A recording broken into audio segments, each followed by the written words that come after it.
What's good? It's your boy Jay, that's me. Let's get into NXT from October the 29th, 2024. A very solid, fun show. NXT continues to be the best wrestling show of the week, bar none, hands down, no exceptions.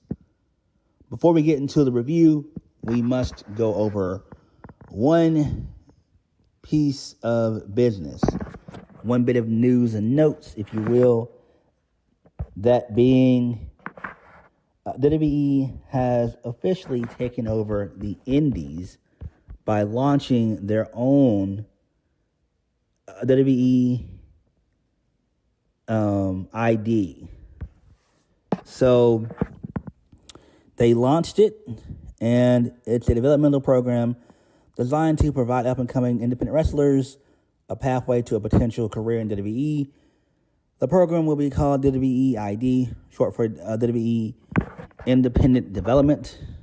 It's the latest of their efforts to identify and support the journey of up-and-coming wrestlers, in turn raising the profile of and strengthening the independent wrestling ecosystem, quote-unquote, by Triple H, a.k.a. Paul Levesque.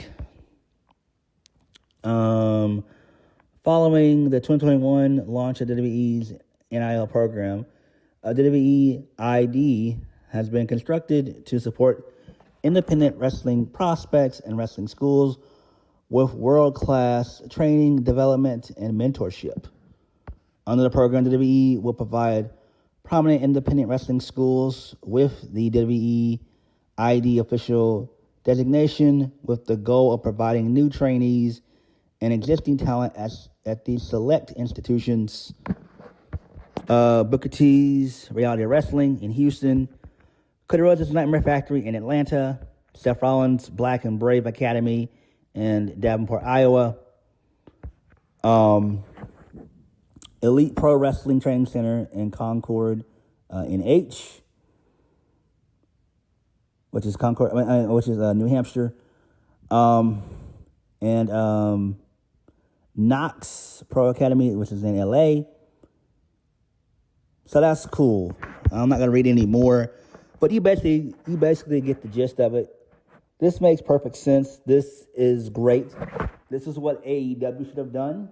I'm glad that they are involving these wrestlers' schools. Reality wrestling is good. I've always been a fan of Booker T. Seth Rollins, his school is good. That's where Nathan Frazier came out of. So that's great. This makes perfect sense, and we all know the Nightmare Factory from Cody Rhodes and Dustin Rhodes. So that's great as well. This is excellent. I'm actually down for this. Does this hurt the indies? Sort of, kind of, but not really. It makes sense. So let's say somebody's like in House of Glory and all that stuff or whatever. Maybe GCW, just the basic indies. And you want to prove yourself to WWE, you can go to this system. So this is great. Do I think TNA will be added in? No, because TNA is not an indie. I think some guys in GCW who might want to go to WWE, they may, jump ship. Maybe. Maybe some guys in the UK want to do this as well. So I do like this program. It makes perfect sense. I'm down for it. We'll have to wait and see how it all plays out. But this should be fun. This should definitely be fun. It seems like it is. So there's that. All right. Let's go ahead and get into the review. So we kicked the show off with the first match of the night. It was a casket match involving Wendy Choo and Tatum Paxley. So Wendy Choo is no longer her dark, creepy self. She wore like a blue mask and something else. I forgot what else she was wearing. Tatum Paxley got the win. She won via putting Wendy Choo through her bed, and she just threw her inside the casket and closed the door, and that was it. So that was cool. This was fun. It went about 10 or 12 minutes. Not bad. Hopefully, this will allow Wendy Choo to revert back to her babyface gimmick, to where she was doing the onesie, stuff like that. So this is really good stuff here. This was fun, though. The crowd was into this. There was one spot in the match where Wendy Choo did like not a suplex, but she did an elbow drop into the casket, and the lid shut on both her and Tatum Paxley. So it is what it is. But the crowd was into this, and I was too. So really good shit there. Moving on, so we get a video recap of Halloween Havoc. That was cool. Trick Williams, the NXT champion, he shows up. And he says that he walked through the Devil's Playground. He washed his hands with the holy water, and he beat the hell out of Ethan Page to retain the NXT title. He said he's not going to lie, he's in pain right now.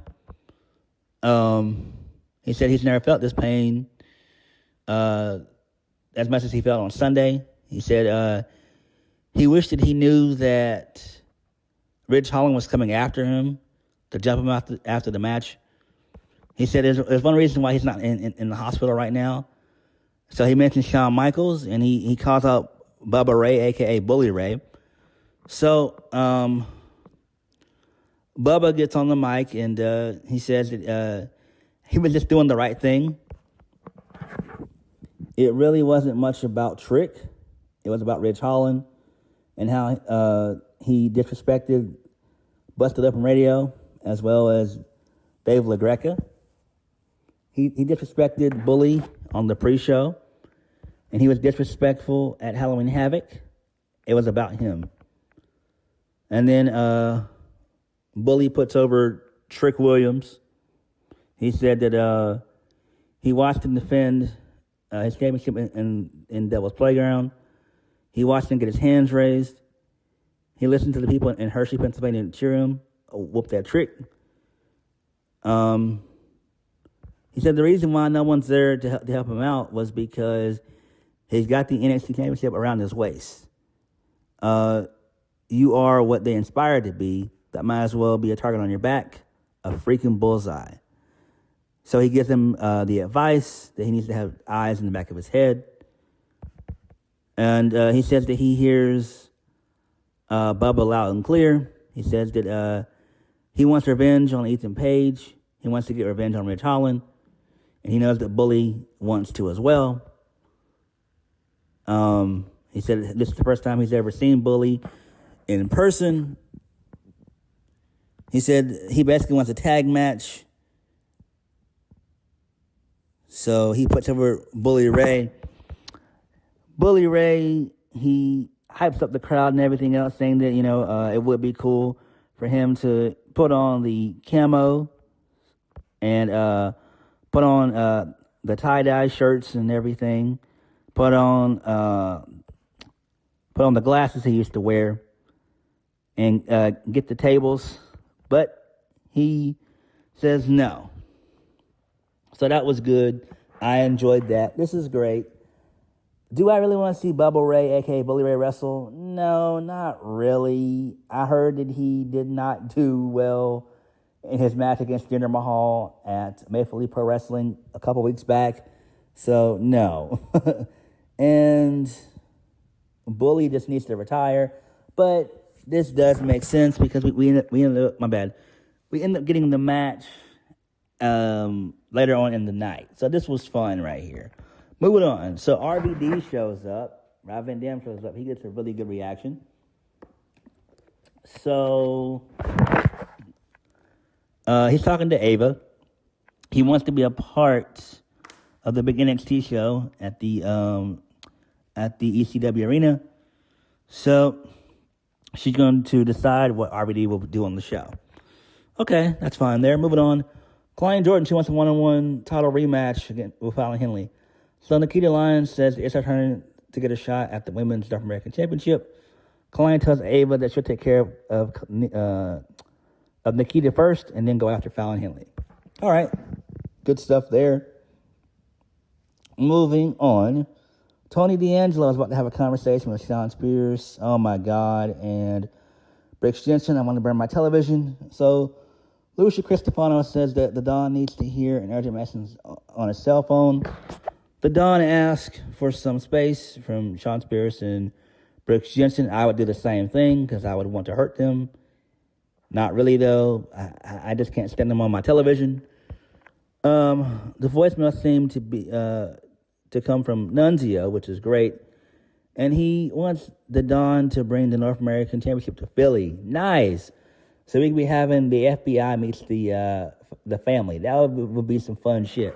I've always liked Nunzio. I've always liked him. So there should be some good shit next week. They really should. Moving right along.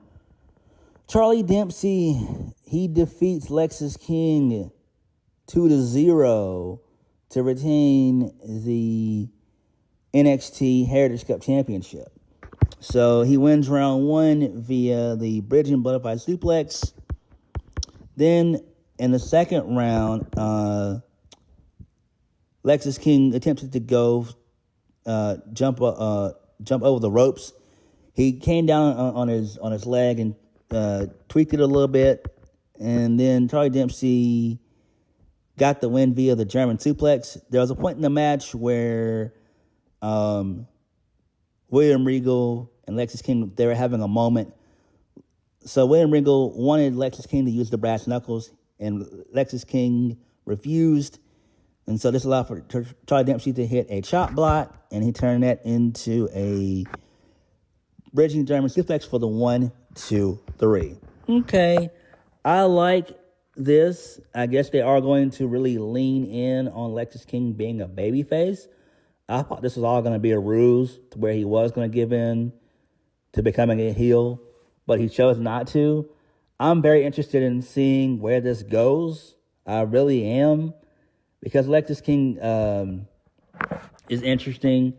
He's getting better as a wrestler, and this does give him something to do. He's been in NXT for, I want to say, close to a year now, and he's just been doing a bunch of off and on feuds, but I'm definitely interested in seeing where this all goes. So I don't know what's next. Will we see William Regal realign himself with Charlie Dempsey? I don't know. Interesting question. I do like this though. Moving on.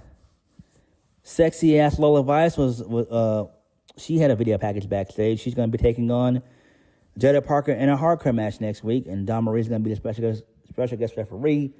Basically, Lola Vice just said that she's going to kick Jada Parker's ass, basically, and her hands and feet will be legal, and they're going to be lethal. So that's great. Again, the battle of the asses. Ooh wee, hot diggity damn.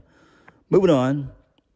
So, Stevie Turner and Robert Stone, they bicker about next week's show at the WCW arena.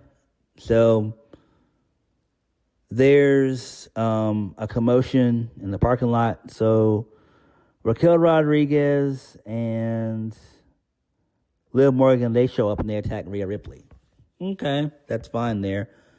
Next, we get the debut of Zaria, a.k.a. Delta. She defeated Brinley Reece. There was a spot in the match where she almost ripped Reese's arm out of its socket, which was great. I love that. That was excellent. So, Zaria gets the win via the F5. And then, post-match, the Fatal Influence, Roxanne, Perez, and Cora Jade, they all come out and they want to give Zaria a message. They try to attack her. So then Kelani Jordan, Giulia, Stephanie Vaquer, and Jordynne Grace, they showed up. All hell broke loose. This was great. The babyfaces beat the shit out of the heels. Jordynne Grace and Zaria, they lawn darted Roxanne Perez. That was great. That was excellent. And if you guys didn't know, Jordynne Grace and Zaria, a.k.a. Delta, they have history together. I need to watch their match. I haven't seen it yet, but I've watched bits and pieces of it. But I heard the match was solid. From what little bit I saw, it was good. I gotta watch it. Man, I am so glad that Jordynne Grace is in NXT. So glad. So I guess she'll be in NXT sooner rather than later. So that was great. And this is basically going to be a 10-woman tag next week. That should be fun as hell. Moving on. So Kelani Jordan defeated Nikita Lyons with the help of Rizzo. So she came out towards the end of the match. She distracted Nikita Lyons. This allowed for Kelani Jordan to get the win via the split-legged moonsault. Post-match, Rizzo got her a piece of Nikita Lyons. She hit a suicide dive, and the two of them brawled in the backstage area. So that was some really good shit there. Nikita Lyons is sexy as fuck. I'm digging this Nikita Lyons heel turn. We have to see where it goes, though. Moving right along. So we get a Jada Parker vignette saying that she's going to take no prisoners. She's not afraid of Lola. She doesn't know who Dawn Marie is. But if she gets in her way, she's going to hurt her, too. So this was a really good vignette. I'm loving Jada Parker. It was dark. She had on a flannel shirt, like a red and black flannel shirt, blue jeans, Timberland boots, and a bat. So she looked mad sexy. This was great. I can't wait for Jada Parker and Lola Vice. I think this is going to be fun. I'm trying to think what's going to be the main event next week. I don't know if it's going to be the 10-woman tag or if it's going to be Trick Williams, Ridge Holland, Bubba Ray, and Ethan Page. I don't know. So Ridge Holland, he came out next. He got on the mic. No, my bad. Ethan Page came out. And he just said that everybody thought that he was done with the championship. He said that they're sadly mistaken. So Ridge Holland comes out. He says that everyone's sick and tired of Ethan Page, which I 1,000% agree with. I like Ethan Page, but Ridge Holland is 10 times better. Ethan Page needs to go to the main roster sooner rather than later. So basically, Ridge Holland said that Ethan Page had a shot after shot, opportunity after opportunity. Basically, Trick Williams survived Halloween Havoc, but he can assure everyone that he won't be holding on to that championship for long. He said he's the man that's going to knock Trick Williams off his throne and take the NXT championship. Trick knows it, he knows it, and that's why he asked Bully Ray to do his dirty work. And thankfully, Bully Ray came to his senses and made the smart decision of his life. So this prompts Bully Ray to come out. He says it's time that him and Ridge have a little talk. He said that he didn't know much about him, but in the last 48 hours, he's learned a lot about him. He's commended the conversation on Busted Open Radio. No matter where he turns, people are talking about Ridge Holland. He says that he's a hell of a rugby player, tough, fast, and agile. He could go on and on. He said he shattered both his legs. He came back in only 8 months. He said that's respectable. That's where the respect ends. He said that you disrespected Dave LaGreca. You disrespected Busted Open.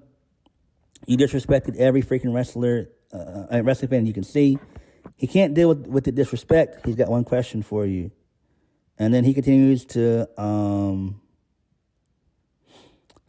talk shit about Ridge Holland, that being Bully Ray. So Bully says the NXT universe is going to see a lot more of... my bad.